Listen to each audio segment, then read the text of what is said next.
حضرت ابو بکر صدیق رضی اللہ تعالی عنہ، یہ آقا دو جہاں صلی اللہ علیہ وآلہ وسلم کے صحابہ کرام رضوان اللہ علیہ مجمعین میں سے وہ صحابی ہیں کہ جنہیں 4 پشتوں تک صحابی ہونے کا شرف اور سعادت حاصل ہے۔ کتنی پشتیں؟ 4 پشتیں ان کی صحابی ہوئی ہیں، یعنی ان کے باپ حضرت ابو قحافہ رضی اللہ تعالیٰ وہ بھی صحابی، اس کے بعد ابو بکر صدیق رضی اللہ تعالیٰ عنہ خود بھی صحابی، پھر ان کے بیٹے حضرت عبداللہ حضرت عبد الرحمن رضی اللہ عنہما وہ بھی صحابی، اور پھر ان کے پوتے حضرت محمد بن عبد الرحمن وہ بھی صحابی۔ تو یہ سعادت، یہ شرف حضرت ابو بکر صدیق رضی اللہ تعالیٰ عنہ کو حاصل ہے۔ بہت سے تفردات ہیں، بہت سی انفرادیتیں ہیں، بہت سے خاص اعزازات ہیں جو صرف ابو بکر صدیق رضی اللہ تعالیٰ عنہ کو حاصل ہے۔ آپ جانتے ہیں کہ ہم اہل سنت و جماعت کا یہ عقیدہ ہے کہ ابو بکر صدیق رضی اللہ تعالیٰ عنہ تمام صحابہ کرام رضوان اللہ علیہ مجمعین میں سے افضل ہے۔ اچھا، اس میں یاد رکھیے کہ کسی خاص عمل میں، کسی خاص معاملے میں کوئی اور صحابی ان سے افضل ہو سکتا ہے۔ کسی خاص معاملے میں، خاص امر میں ایک وجہ سے، 2 وجہ سے کوئی اور صحابی ان سے زیادہ فضیلت والا ہو سکتا ہے، جیسے حضرت عثمان ذو النورین رضی اللہ تعالیٰ۔ سخاوت کے معاملے میں، اللہ کی راہ میں خرچ کرنے کے معاملے میں ان کا مقام بلند ہے کہ وہ زیادہ صاحب ثروت تھے، زیادہ مالدار تھے، زیادہ دولت مند تھے، اور انہوں نے سخاوت بھی اللہ کی راہ میں زیادہ کی۔ اسی طرح حضرت علی المرتضیٰ رضی اللہ تعالیٰ عنہ علمی حوالے سے، فقہی حوالے سے ان کا مقام و مرتبہ بہت بلند ہے، بہت افضل ہے، کہ جیسے مسائل کو باریک بینی سے حضرت علی المرتضیٰ رضی اللہ تعالیٰ عنہ دیکھتے تھے، کوئی اور صحابی نہیں دیکھتا تھا۔ یعنی بعض انفرادی معاملات میں بعض صحابہ کرام افضل ہو سکتے ہیں، لیکن مطلقاً اور مجموعی طور پر اگر کوئی صحابی تمام صحابہ کرام میں سے کلیتاً افضل اور اعلیٰ ہے تو وہ صرف ابو بکر صدیق رضی اللہ تعالیٰ، یعنی مجموعی طور پر کسی بھی صحابی کو ابو بکر صدیق رضی اللہ تعالیٰ عنہ سے افضل نہیں قرار دیا جا سکتا۔ اب دیکھیں نا، آقا دو جہاں صلی اللہ علیہ وسلم آپ جو بولتے ہیں وحی الہی سے بولتے ہیں، جو کرتے ہیں وحی الہی سے کرتے ہیں، جو دیکھتے ہیں وحی الہی سے دیکھتے ہیں۔ ایسا ہی ہے نا، حضور علیہ الصلوۃ والسلام کا کوئی عمل یا کوئی قول و فعل اللہ ذوالجلال کی مرضی کے خلاف تو نہیں ہو سکتا۔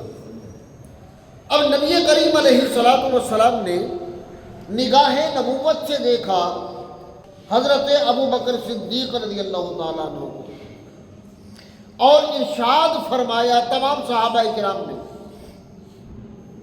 کہ جس قوم میں ابو بکر صدیق موجود ہو اس قوم کے لیے یہ جائز نہیں ہے کہ وہ کسی اور کو اپنا امام بنائے۔ بات سمجھے کہ نہیں؟ یعنی ابو بکر صدیق رضی اللہ تعالیٰ عنہ جب تک موجود ہیں تب تک کوئی اور امامت کا مستحق نہیں ہے، اور یہ نبی کریم علیہ الصلوۃ والسلام نے خود ارشاد فرمایا، اور ابو بکر صدیق رضی اللہ تعالیٰ عنہ کو اپنی حیات طیبہ میں اپنا نائب، اپنا خلیفہ اور امام بنائے۔ تو نبی کریم علیہ الصلوۃ والسلام کا یہ عمل. اب دیکھیں امامت وہی کرے گا جو سب سے افضل ہوگا، یہ بات طے شدہ ہے. یعنی اگر 2 4 10 افراد موجود ہیں تو ان میں امامت کا اہل وہی ہوگا جو ان سب میں سے افضل ہوگا. اور حضور علیہ الصلوۃ والسلام کا آپ کو امام بنانا یہ سب سے بڑی دلیل ہے کہ افضل الناس بعد الانبیاء ابو بکر صدیق رضی اللہ عنہ، کہ نبیوں کے بعد اگر کوئی سب سے افضل ہے انسانوں میں تو وہ حضرت صدیق اکبر رضی اللہ تعالیٰ. اور پھر سب سے بڑی بات کہ آپ مزاج آشنائے نبوت تھے. نبوت کا مزاج آپ جانتے بھی تھے اور پہچانتے بھی تھے. نبی کریم علیہ الصلوۃ والسلام کے ساتھ آپ کا مزاج، آپ کی طبیعت اتنی موافقت رکھتی تھی کہ اکثر مواقع ایسے آئے کہ جو نبی کریم علیہ الصلوۃ والسلام نے فرمایا وہی حضرت ابو بکر صدیق رضی اللہ تعالیٰ عنہ نے کہا. جو حضور علیہ الصلوۃ والسلام نے کیا وہی حضرت ابو بکر صدیق رضی اللہ تعالیٰ عنہ. صلح حدیبیہ کے موقع پر جب نبی کریم علیہ الصلوۃ والسلام عمرے کے لیے گئے تھے مکہ معظمہ، لیکن روک دیا گیا، عمرہ نہیں ہوا. صلح ہو گئی، ایک معاہدہ ہو گیا اور اس کی کچھ شرائط لکھی گئی. اب جو شرائط لکھی گئی تھی صلح حدیبیہ کی مشرکین مکہ اور مسلمانوں کے درمیان، یہ جو معاہدہ ہوا مشرکین مکہ اور نبی کریم صلی اللہ علیہ وسلم اور صحابہ کرام مسلمانوں کے درمیان جو معاہدہ ہوا، اس کی شرائط جو لکھی گئی، ان شرائط کو اگر دیکھا جائے تو بظاہر یہ لگتا ہے کہ یہ سراسر مسلمانوں کا نقصان ہے. یعنی مسلمانوں نے اپنی کمزوری دکھائی ہے، مسلمانوں نے خود کو پیچھے ہٹا کر شکست تسلیم کر کے ایک طرح کی یہ معاہدہ کیا ہے، لیکن ایسا نہیں ہے. اب دیکھیں نا، ایک شرط تھی کہ اگر مکہ میں سے کوئی بندہ مسلمان ہو کر وہ مدینہ منورہ چلا جاتا ہے تو مدینہ والوں پر، مسلمانوں پر لازم ہے کہ اسے واپس کیا جائے. اور اگر کوئی بندہ مدینہ منورہ سے مکہ معظمہ واپس آ جاتا ہے تو قریش مکہ پر لازم نہیں ہے کہ اسے واپس کیا جائے. ایسا ہی ہے نا. اب یہ شرط بظاہر مشرکین مکہ کے حق میں مفید ہے. پھر یہ طے ہوا کہ آپ عمرے کے لیے آئے ہیں یا عمرے کی نیت سے آئے ہیں تو آپ اس سال عمرہ نہیں کریں گے، آپ ایسے ہی واپس جائیں گے. اگلے سال آپ پھر عمرے کے لیے آئیں گے اور صرف وہ ہتھیار ساتھ لے کر آئیں گے جو عام سفر میں ساتھ ہوتے ہیں، جنگی ہتھیار آپ ساتھ لے کر نہیں آئیں گے. یہ بھی شرط تھی. پھر جتنے بھی قبائل ہیں عرب کے، تمام قبیلوں کو یہ اجازت ہے، یہ رخصت ہے کہ وہ اگر قریش مکہ کے حلیف بننا چاہیں تو ان کے حلیف بن جائیں، مسلمانوں کے حلیف بننا چاہیں تو ان کے حلیف بن جائیں. یہ تمام شرائط تھی. اب جب یہ شرائط طے ہو گئی تو اکثر صحابہ کرام رضوان اللہ علیہم اجمعین وہ بھی پریشان تھے ان شرائط پر کہ یہ مسلمانوں کے حق میں تو نہیں ہے، تو یہ صلح کیوں کی گئی.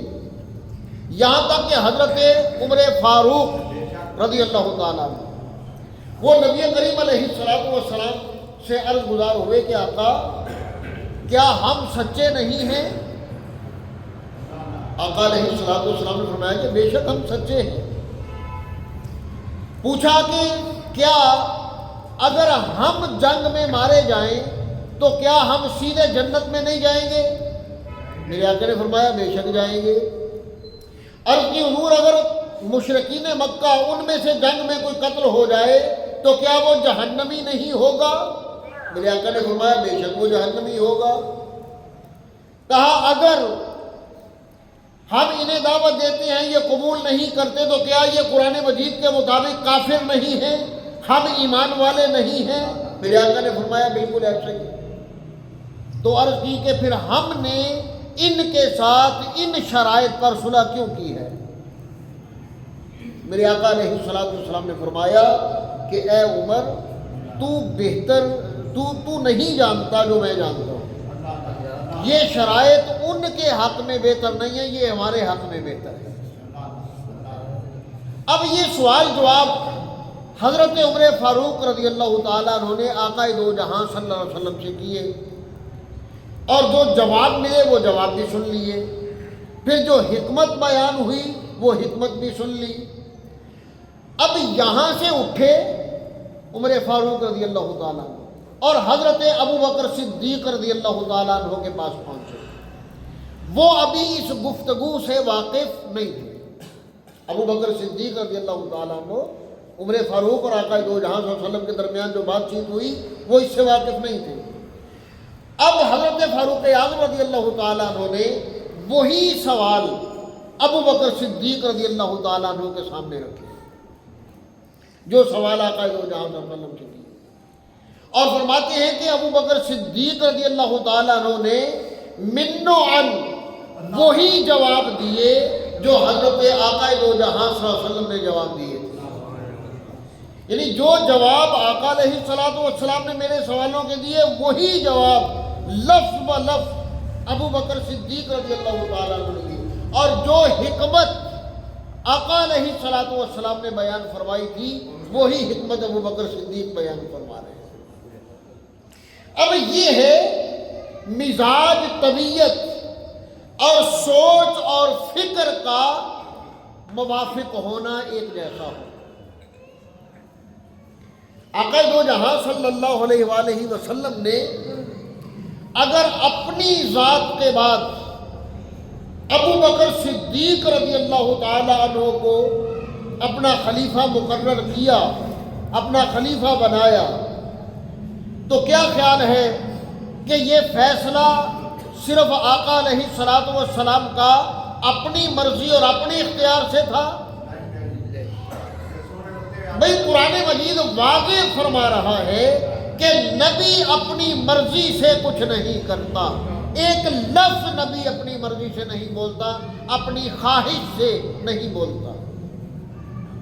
وَمَا يَنطِقُ عَنِ الْهَوَىٰ إِنْ هُوَ إِلَّا وَحْيٌ يُوحَىٰ، کہ جو بھی لفظ زبان پر آتا ہے وہ اللہ ذوالجلال کی طرف سے وحی کی جاتی ہے تو آتا ہے۔ تو کیا اتنا بڑا فیصلہ کہ حضور علیہ السلام نے امت، اپنی پوری امت کیا ایسے فرد کے حوالے کر دی نعوذ باللہ جو اہل نہیں تھا؟ حالانکہ علی المرتضیٰ موجود تھے، عثمان ذو النورین موجود تھے، فاروق اعظم رضی اللہ تعالیٰ عنہ موجود تھے۔ آقا علیہ السلام کا ذاتی فیصلہ نہیں تھا، یہ سب سے پہلے اللہ ذوالجلال کا فیصلہ تھا، اور اللہ کے بعد میرے آقا علیہ السلام کا فیصلہ تھا۔ اب اگر ابو بکر صدیق رضی اللہ تعالیٰ عنہ کی خلافت پر، ان کی امامت پر اگر کسی کو اعتراض ہے تو یاد رکھیے اسے سب سے پہلے اللہ ذوالجلال کی ذات پر اعتراض ہے، اس کے بعد آقا دو جہاں صلی اللہ علیہ وسلم ان کی ذات پر، ان کے فیصلے پر اعتراض ہے۔ ابو بکر صدیق رضی اللہ تعالیٰ عنہ میں اعتراض نہیں ہے۔ نبی کریم علیہ السلام دیکھیں، حضور علیہ السلام جانتے تھے کہ میرے بعد حالات کیسے پیدا ہوں گے۔ جب میں پردہ فرماؤں گا، جب میں حیات ظاہری مکمل ہوگی اور رخصت ہو جاؤں گا ظاہری نظروں سے، تو میرے بعد حالات کیسے پیدا ہوں گے یہ میرے آقا علیہ السلام جانتے تھے، اور ان حالات کو سنبھالنے کے لیے، ان حالات کو کنٹرول کرنے کے لیے اور ان حالات کو فیس کرنے کے لیے، سامنا کرنے کے لیے اگر ضرورت تھی تو ایسے فرد کی جو مزاج نبوت سے آشنا بھی ہو اور مزاج نبوت رکھتا بھی ہو، طبیعت کی موافقت ہو، نبوت کے ساتھ طبیعت کی موافقت ہو، اور وہ فقط ابو بکر صدیق رضی اللہ تعالیٰ عنہ کی بات ہے۔ جب حضور علیہ السلام پر پہلی وحی نازل ہوئی تو چونکہ ایک نیا تجربہ تھا، نیا مشاہدہ تھا، حضرت جبرائیل علیہ السلام کو پہلی دفعہ دیکھا، قرآن مجید پہلی دفعہ نازل ہوا، وحی پہلی دفعہ نازل ہوئی، تو آپ جب گھر پہنچے لیٹ گئے، حضرت خدیجہ الکبریٰ رضی اللہ عنہا سے کہا کہ زملونی زملونی زملونی، میرے اوپر چادر ڈال دو، کمبل ڈال دو۔ تو بظاہر آپ حضرت خدیجہ رضی اللہ تعالیٰ عنہ کو بظاہر گھبرائے ہوئے لگے کہ حضور علیہ السلام گھبرائے ہوئے ہیں۔ تو جب آپ نے چادر لی، چادر اوڑھی، لیٹ گئے، تو حضرت اماں خدیجہ الکبریٰ رضی اللہ عنہا آپ نے ایک بات کہی کہ یا رسول اللہ صلی اللہ علیہ وسلم، ہے میرے آقا، ہے میرے تاجدار، آپ پریشان نہ ہوں، اللہ ذوالجلال کبھی آپ کو ضائع نہیں فرمائے گا، اللہ تعالیٰ آپ کو نقصان نہیں پہنچنے دے گا، نقصان نہیں ہونے دے گا۔ کیوں ایسا ہوگا، نقصان کیوں نہیں ہونے دے گا؟ فرمایا کہ آپ بے کسوں اور ناداروں کے کام آتے ہیں۔ کیا کرتے ہیں؟ بے کسوں اور ناداروں کے کام آتے ہیں۔ آپ یتیموں کے سر پر دست شفقت رکھتے ہیں، آپ ضعیفوں کا، کمزوروں کا بوجھ اٹھاتے ہیں، آپ دوسروں کے کام آنے والے ہیں، دوسروں کی درد مندی کرنے والے ہیں، غمخواری کرنے والے ہیں۔ اللہ تعالیٰ کبھی آپ کو نقصان نہیں پہنچنے دیتا۔ اب یہ باتیں خدیجہ الکبریٰ رضی اللہ تعالیٰ عنہا آقا دو جہاں صلی اللہ علیہ وسلم سے عرض کر رہی ہیں۔ حضور علیہ السلام کی مکہ معظمہ میں تبلیغ کے دوران جب حالات کشیدہ ہوئے، صحابہ کرام نے ہجرت کرنا شروع کر دی، تو حضرت صدیق اکبر رضی اللہ تعالیٰ عنہ انہوں نے بھی ارادہ فرمایا کہ میں بھی یہاں سے ہجرت کر جاؤں۔ ہجرت کے ارادے سے آپ نکلے، آپ چلے، کچھ سفر طے کیا، تو ابن الداغنہ نام کا ایک رئیس تھا، ایک سردار تھا مکہ معظمہ کا، کافر تھا، مشرک تھا۔ اس نے دیکھا ابوبکر صدیق رضی اللہ تعالیٰ عنہ کو، تو کہنے لگا کہ آپ کہاں جا رہے ہیں؟ تو آپ نے فرمایا کہ میں یہ شہر چھوڑ رہا ہوں، یہاں میرے دین کی پاسبانی نہیں ہے، ہمارے حقوق کی پاسبانی نہیں ہے، ظلم و ستم کیا جا رہا ہے، تکالیف دی جا رہی ہے، نقصان پہنچایا جا رہا ہے، تو میں یہ مکہ چھوڑ کر ہجرت کر رہا ہوں، جا رہا ہوں۔ اب دیکھیں ابن الداغنہ وہ قطعاً نہیں جانتا کہ خدیجہ الکبریٰ رضی اللہ تعالی عنہا نے آقا علیہ السلام سے کیا کہا تھا، وہ نہیں جانتا۔ ابو بکر صدیق رضی اللہ تعالیٰ عنہ کا یہ ارادہ سنا، تو اب وہ ابن الداغنہ جو رئیس تھا، مشرک تھا، سردار تھا مکے کا، وہ کہنے لگا کہ اے ابو بکر، تو پریشان نہ ہو، تو گھبرا نہیں، تجھے مکہ میں کوئی بھی نقصان نہیں پہنچا سکتا، اس لیے کہ سبھی جانتے ہیں کہ تو بے کسوں اور ناداروں کے کام آنے والا ہے، تو یتیموں کے سر پر دست شفقت رکھنے والا ہے، تو کمزوروں اور ضعیفوں کا بوجھ اٹھانے والا ہے، لہذا بے فکر ہو کر تو مکہ معظمہ میں رہ، تمہیں کوئی نقصان پہنچانے والا نہیں ہے، اللہ تعالیٰ تیری حفاظت فرمائے۔ اب یہ وہ مزاج کی، طبیعت کی، عادات و اطوار کی، معاملات زندگی کی وہ موافقت تھی جو حضرت ابو بکر صدیق رضی اللہ تعالیٰ عنہ کی آقا دو جہاں صلی اللہ علیہ وسلم سے ملتی تھی، جو عادات و اطوار آقا علیہ السلام کی تھی، وہی حضرت صدیق اکبر رضی اللہ تعالیٰ عنہ کی تھی۔ آپ دیکھیں نا، جب حضور علیہ السلام نے اعلان نبوت فرمایا، بچپن کے بالکل بچپن اکٹھا گزرا، نوجوانی اکٹھی گزری، لڑکپن اکٹھا گزرا، جوانی اکٹھی گزری، 40 سال کی عمر تک ساتھ رہا، سنگت رہی۔ تو مجھے بتائیے کہ جن کے مزاج میں، طبیعت میں فرق ہو، اختلاف ہو، کیا اتنا لمبا دورانیہ وہ اکٹھے رہ سکتے ہیں؟ ان میں یاری، دوستی، تعلقات رہ سکتے نہیں رہتے؟ آپ کی اتنی طویل سنگت اور معیت یہ بتاتی ہے کہ ابو بکر صدیق رضی اللہ تعالیٰ عنہ اور آقا دو جہاں صلی اللہ علیہ وسلم کا مزاج ایک تھا، طبیعت ایک تھی، عادات و اطوار ایک تھے۔ اسی لیے میرے آقا علیہ السلام نے اپنے بعد زمامے کار، امامت اور اقتدار جن کے سپرد کیا، وہ حضرت ابو بکر صدیق رضی اللہ تعالیٰ عنہ، جو حضور علیہ السلام کے بعد حالات پیش آئے کہ لوگوں نے زکوٰۃ دینے سے انکار کر دیا، زکوٰۃ کا ہی انکار کر دیا کہ زکوٰۃ کا کوئی وجود نہیں ہے۔ لوگوں نے مرتد ہونا شروع کر دیا، دین سے پھرنا شروع کر دیا۔ اب یہ کوئی معمولی حالات نہیں تھے، ایک طرح کی خانہ جنگی کے حالات پیدا ہو گئے، بغاوت کے حالات پیدا ہو گئے، غداری کے حالات پیدا ہو گئے، اور میرے آقا علیہ السلام کی نگاہ نبوت یہ دیکھ رہی تھی کہ ان حالات کو اگر کوئی فیس کر سکتا ہے، کنٹرول کر سکتا ہے، تو فقط ابو بکر صدیق رضی اللہ عنہ۔ لوگوں نے جب دین سے پھرنا شروع کر دیا، پھر صدیق اکبر رضی اللہ تعالیٰ عنہ نے کہا، اور قرآن مجید کی وہ آیت تلاوت کی کہ جو لوگ نبی کی وجہ سے جنہوں نے دین قبول کیا ہے، وہ تو نبی کے جانے کے بعد دین سے پھر جائیں گے، اور جنہوں نے اللہ کے لیے دین قبول کیا ہے وہ دین پر قائم رہیں گے۔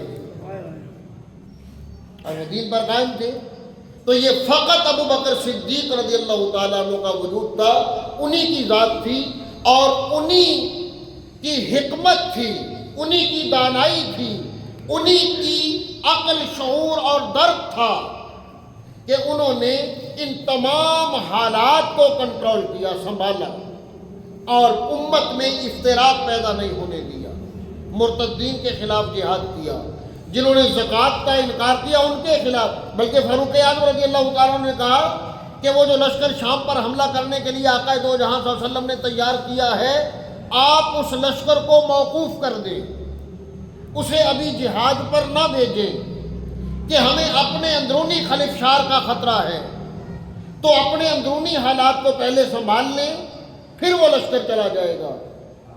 تو ابو بکر صدیق رضی اللہ تعالیٰ عنہ نے فرمایا کہ جس لشکر کو میرے آقا نے تیار کیا ہو اور وہ سفر کے لیے تیار کھڑا ہو، ابو بکر کون ہوتا ہے اس لشکر کو روکنے والا؟ وہ لشکر نہیں رکے گا، وہ جائے گا۔ پھر اگلا مشورہ تھا کہ حضرت اسامہ بن زید جو نو عمر تھے، کم عمر تھے، انہیں اس لشکر کا سالار نہ بنایا جائے، کسی تجربہ کار فوجی کو، سپاہی کو، صحابی کو اس لشکر کا سپہ سالار بنایا جائے۔ تو ابو بکر صدیق رضی اللہ تعالیٰ عنہ فرمانے لگے کہ جسے میرے آقا نے سالار بنا دیا، اس کی سالاری کو کوئی معزول نہیں کر سکتا، کوئی موقوف نہیں کر سکتا، وہی سردار رہیں گے۔ تو یہ ابو بکر صدیق رضی اللہ تعالیٰ عنہ کی عظمت کی، انہی کا خاصہ تھا، اور نگاہ نبوت نے جن کا انتخاب کیا تھا خلیفہ اول ہونے کے لیے اور مسلح امامت پر آقا علیہ السلام کا نائب ہونے کے لیے، جس نگاہ نے انتخاب کیا تھا وہ نگاہ کبھی خطا نہیں کر سکتی، اس نگاہ کا انتخاب کبھی غلط نہیں ہو سکتا۔ تو ہم اسی لیے حضرت ابو بکر صدیق رضی اللہ تعالیٰ عنہ کو بلا فصل خلیفہ اول مانتے ہیں اور خلیفہ برحق مانتے ہیں، اس عقیدے کے ساتھ مانتے ہیں کہ وہ اللہ عز و جلال کا فیصلہ تھا اور رسول معظم صلی اللہ علیہ وسلم کا فیصلہ تھا۔ اللہ تعالیٰ ہمیں ہمارے عقائد پر استقامت عطا فرمائے، اور حضرت ابو بکر صدیق رضی اللہ تعالیٰ عنہ کی سیرت و کردار پر عمل کرنے والا بنائے۔